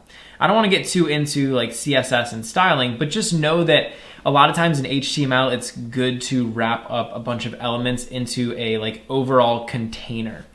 And in this lesson, I want to talk to you guys about two of the most popular containers in HTML, which are divs and spans. And those are both sets of HTML tags that you can use as containers. You can put a bunch of different HTML elements inside of a div or a span, and then you're sort of like wrapping them up. Before I get into divs and spans, I want to talk to you guys about the different ways that HTML elements are displayed. And this is kind of an important concept for you guys to understand the difference between a div and a span. And this is also just an important concept in general when we're talking about HTML. So HTML has two basic ways that it displays elements. And keep in mind, there's more than two. You can get into a bunch of different other ones, but the two main ways, like the two ways that you need to know if you want to know HTML, are block and inline. So CSS can display what are called block elements, and it can display inline elements. Now, block elements are CSS or HTML elements that take up the entire width of the page. So they're just like a block on the page. And inline elements are elements that only take up as much space as they need. So you could have inline elements like sitting right next to each other, but you couldn't have block elements sitting right next to each other because the block elements take up the entire width of the page. Now, different HTML tags are going to display differently. So some tags are block tags. Other tags are inline tags. A good example of this is paragraphs versus links. So if I was to create two links inside of HTML, I can just make a link, and it doesn't really have to link to anything. It doesn't really matter. And I'll just say link 1, and I'll make another link down here. I'm just going to copy this one, and we'll call this link 2. When I refresh my page, you'll see over here that these links are actually sitting right next to each other. So link 1 is sitting right next to link 2. And this is a good example of two inline elements. So these links are able to sit next to each other because they're only taking up as much space on the page as they need, right? Link 1 only needs this amount of space, so it only takes up that much space. If I made the text in link 1 longer, now it's going to have to take up more space, but you can see we can still stick link 2 here right next to it. These are, like I said, inline CSS elements, so they can sit in line with each other, or they can sit on the same line is a good analogy. And now I'm going to create two HTML paragraphs. So an HTML paragraph is a good example of a block element. So I'm just going to make one paragraph, and then I'm going to make another paragraph down here, and I'm actually going to separate these. So what you'll notice is, unlike these links, how they sat next to each other, these two paragraphs aren't going to be able to do that. So you can see we have paragraph 1 up here, and even though there's enough room up here in this file to put paragraph 2, it's not going to go there, right? So it doesn't matter how small I make paragraph 1. Like, it doesn't matter how much room there is over here for paragraph 2 to go. It's never going to go over there because these are block elements. So block elements, like I said, they take up the entire width of the page, and so they force the next element to go below them. These inline elements don't do that. So with these inline elements, you can just store them right next to each other in the file. And that's the difference between the two main display types in HTML, block display and inline display. As long as you understand that concept, the concept of a block element and the concept of an inline element, then you're going to understand what spans and divs are used for. So the big difference between spans and divs is that spans are inline containers and divs are block containers. So I can create a span, and you just do it by making these span tags, and we can make an end one, and I can just put some text inside of here. So let's just say span 1, and then I'll make another span down here, span 2. And what you'll notice is when I refresh the page, these two spans, in other words, the elements or the text inside of these two spans is displayed right next to each other, right? So this span is an inline container. When I make two divs, I'm going to make div, and I'll do the same thing. So we'll just put some text in here. We can just say div1 and div2. And now when I refresh the page, you'll notice that these divs are on different lines. So unlike those spans, which are inline elements, these divs are block elements. So the divs can't be on the same line because they're blocks. So div1 is taking up the entire width of the screen. But these spans can because they're inline. So that's the big difference between divs and spans, is that divs are inline, or no, divs are block elements and spans are inline elements. And these are both containers. So we can use spans and divs as containers, right? So these are gonna hold either text or they're gonna hold like other HTML elements. When you start getting into CSS, which is how you style HTML, you can actually apply styling to these spans as well. So that's another reason why you might use a span. Divs are containers as well, but divs are block elements. So anything you put inside a div is gonna be like a block element on the page. So that's the basic use for divs and spans. You're gonna see these used a lot. I think probably divs are used a little bit more than spans are, just because the circumstances for using spans are a little bit more specific than for divs.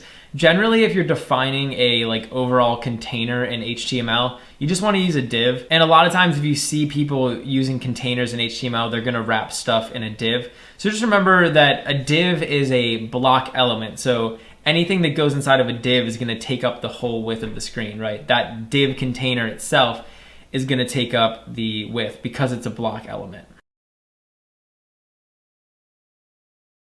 In this tutorial, I want to talk to you guys about using input tags in HTML. Now, input tags are basically going to allow you to add elements on your page where users can input information. So these are things like text boxes or text areas or checkboxes, radio buttons, all sorts of elements on the site that users can interact with to enter information. Now, here's the catch. When you're defining these elements in HTML, we're not actually making them functional. So if I defined like a text box on my website, just because I define it in HTML doesn't mean that it's gonna work. In other words, just because you have the text box there doesn't mean someone's gonna be able to type in information and you'll be able to do stuff with that. In order to like get information from a user through these text boxes, you need to use a language called JavaScript. But that's a little bit beyond the scope of this course. We're just trying to learn HTML. So I'm just gonna show you guys the actual HTML elements that you can use to define these things like text boxes and text areas.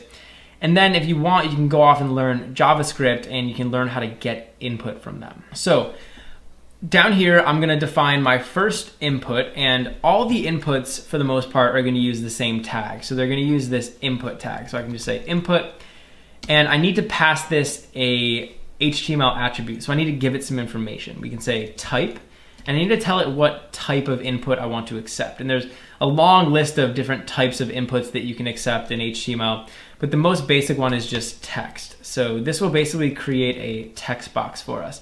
And you notice that the input is only one tag. It's like a single tag. So we're just ending it over here. There's not like another tag, another ending tag. When I refresh my page, you'll see that we have this text box up here, and I can actually just start typing in whatever I want inside of here, and it's gonna be a functional text box. Another thing I can do is create a text box for a password. So something that is really common on websites is to have the user enter a password.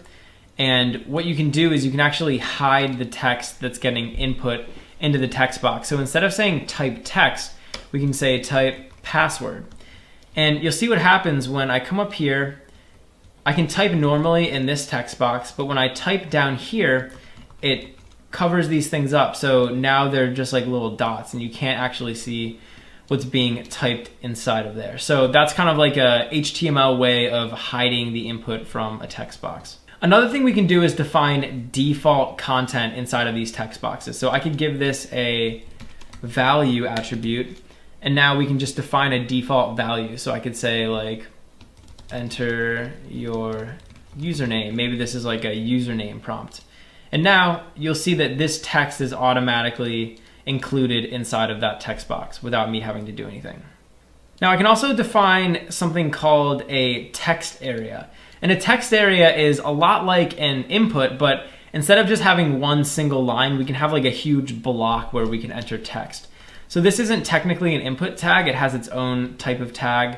So it's just called text area.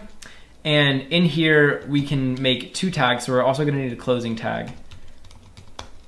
And this text area, you'll see, is going to be like a big thing that we can put our text in. So unlike these 2 blocks right here, this text area is a little bit bigger. And we can actually resize it. So I could take this text area and make it a lot bigger on my page, just like that. And then I can, type in whatever I wanted into here, and that would basically be a place for me to enter in lots of text. You can also define some attributes for a text area. So I can give this a specified number of rows or columns. So I could say here, rows is equal to, and now we could say like maybe we want it to be like 10 rows, and we could say columns. So remember, rows are going down, columns are going across. We can say columns, and why don't we make this like 30 so it's really obvious. And now this text area is going to be really big, just like that. So it's 30 columns across and 10 rows down. And you can kind of just like see how that works there. And you can also define default text for a text area. So inside of these 2 text area tags, I could just type, enter a paragraph. And now that text is going to be in there by default. So that's the text area field. And that's pretty fun. There's a couple other input tags that we can look at. So there's different types of input that you can accept. And I'm just going to get rid of this value, actually. In addition to accepting things like text, we can also accept something like a date. So a lot of times you might have someone like enter their birthday or something. And you can see now the browser is displaying like this little date input for us, and you get this little calendar widget. And this is going to look different on different browsers, but for the most part, if you use this input type, you can control like what the user is going to input. So in addition to date, we could also do like email, and email is actually pretty similar to just the text box. We could also do like a range. So this could be like a range of numbers. And you can see we have this little slider here. We could also do a file. So a lot of times on websites, you want users to upload a file, and you'll see that this actually opens up my little file browser here. And I can click open, and it'll like grab the name of the file. And obviously, without JavaScript or another programming language, you can't actually upload these files. But the point is, you can give the actual input prompt for these files. And you can also define different types of buttons. So I could define like a checkbox, and here we just have a little box that we could check. You could also define a radio button. Actually, I want to show you guys the difference between checkboxes and radio buttons. So if I have 2 checkboxes, I can check both of them at the same time. Okay, just like that. If I have 2 radio buttons though,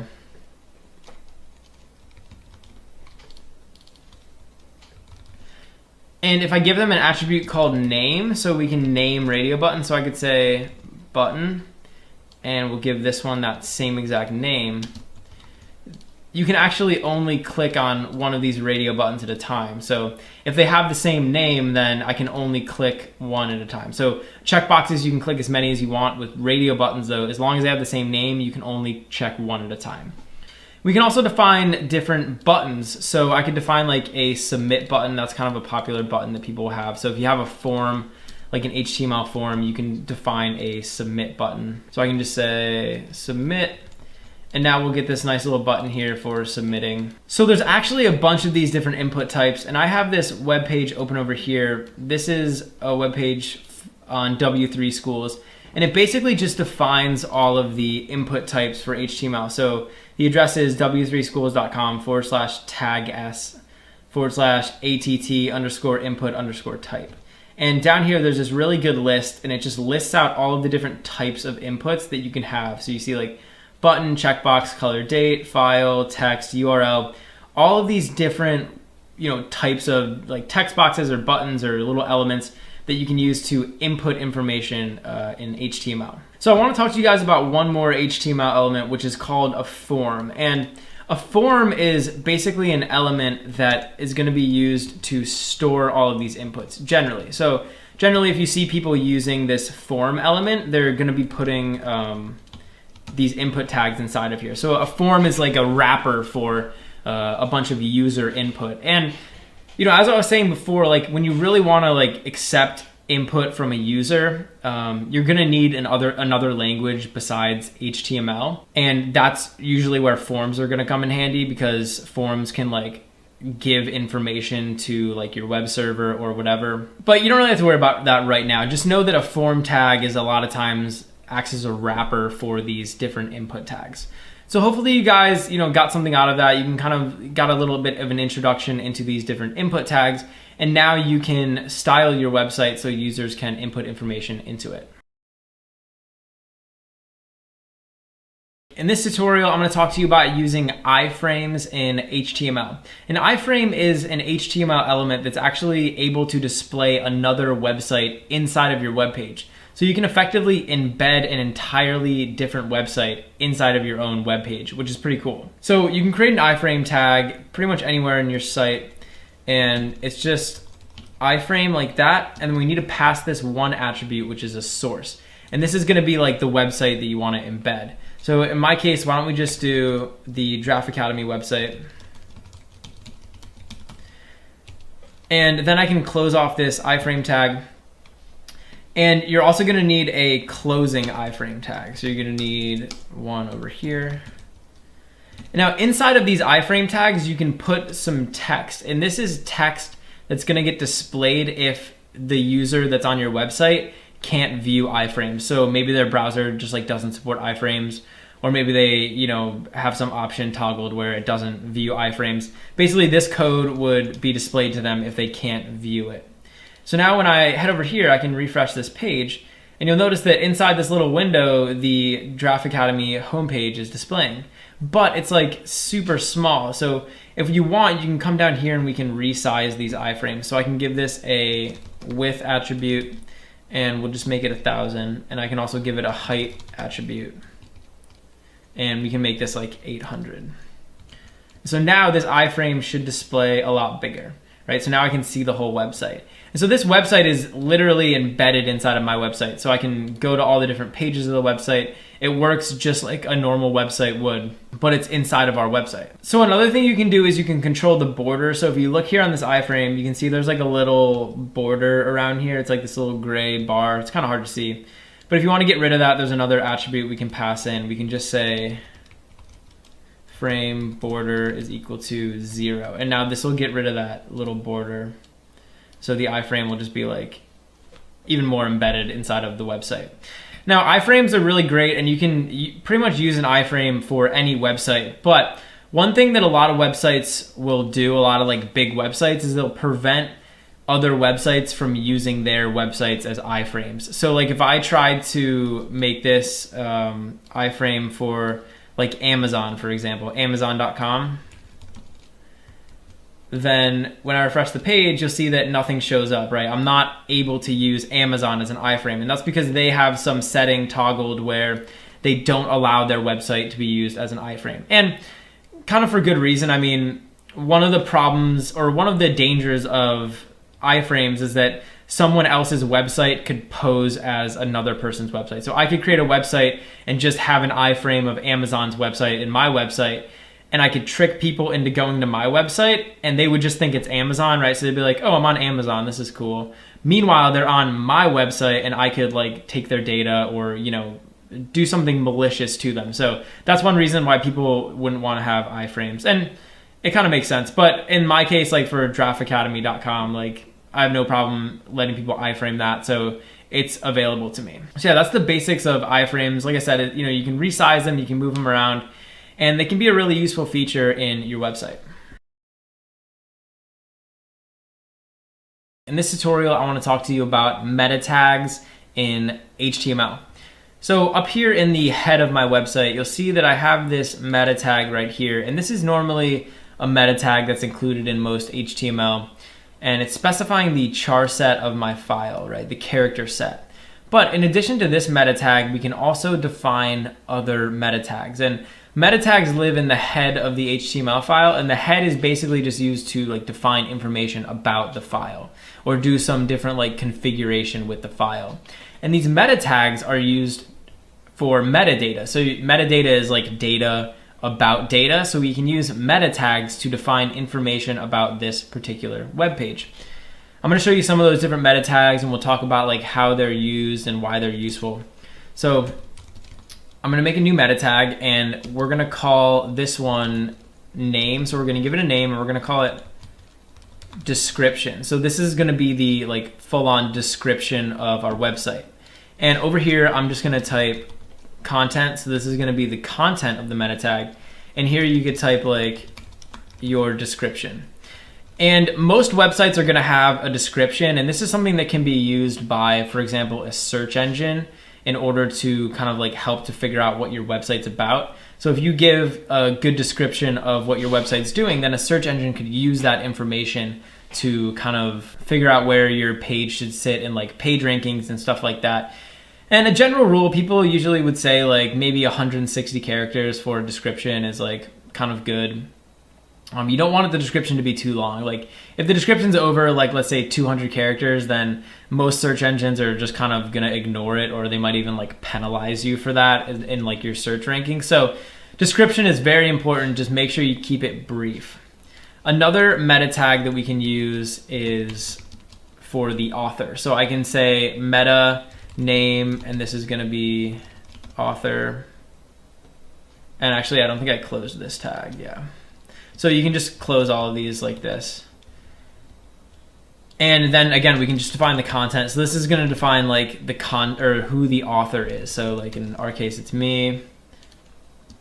And we can also define some keywords. So this is going to be keywords, and again, content. So the keywords can just be stored in like a comma separated list. So you could say like HTML, you know, tutorial, you know, Draft Academy, stuff like that. So we're just defining this long list of keywords. And again, like the search engine could use those keywords to kind of help index your site. Now, one of the things with this keywords tag is like back in the day, a lot of people would just like shove a bunch of keywords inside of there, and then their pages would get like ranked on Google or Yahoo like artificially. So like all these pages would get ranked. Meanwhile, they had nothing to do with the keywords that were in the keyword tag. So I think probably most search engines at this point just don't even like bother looking at the keywords tag, but it can be good to have in there just in case. And another meta tag that we can use, and this one's actually really important, and this controls how your website is displayed on different devices. So we can say name, and it's just called a viewport. And this has a couple complicated little options here that we can configure. So we can just say content, and you want to type out basically just this. So it's going to be width. We're defining the width, and device width, and then initial scale is equal to 1.0. So this is something that you might see in like HTML files if you're looking at them. And basically what this does is it controls how your website is displayed on different devices. So if you didn't have this in here and you went to look at your website on like a mobile device, then the website would just display as it would on a desktop. So it would display like really zoomed out and really far away. And a lot of times people will design their websites to look really good on mobile. So like if you design this website to look really good on a mobile device, if you didn't include this line up in here, then it's possible that the mobile device wouldn't display the website in that mobile view. It would display it like it would on a desktop, so like really zoomed out, and it just wouldn't look good. So defining like the width as the device width, so the current device that's looking at it, allows the HTML to kind of like respond to the size of the screen. So this is another important meta tag. So these are some basic meta tags that you can use inside your website. And there's a couple more. You could just do a Google search and kind of find like all of the possible meta tags. But I would say these like 4 or 5 meta tags are like the most commonly used and the most important for your website. Hey, thanks for watching. If you enjoyed the video, please leave a like and subscribe.